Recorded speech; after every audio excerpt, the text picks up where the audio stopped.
Good morning. Please sit down. Good morning. Thank you. Are you nervous? Yes. A little. This is my first interview. Don't worry. Just relax. What's your name? My name is Maria. How old are you? Maria, I'm 22 years old. tell me about yourself. Well, I just graduated. I studied business. I don't have much experience yet. Why do you want this job? I want to learn and start my career. Your company seems really good.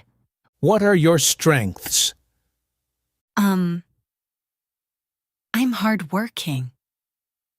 And I learn fast. I think What's your weakness? I get nervous sometime.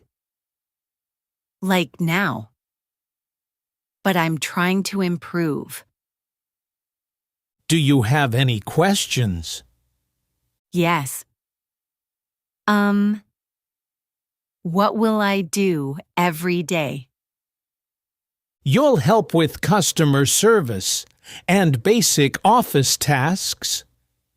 That sounds good. Can I learn from other employees? Of course. We train all new workers. Thank you. When will I know your decision? We'll call you next week. Okay. Thank you for this chance. You did well for your first interview. Good luck. Really. Thank you so much.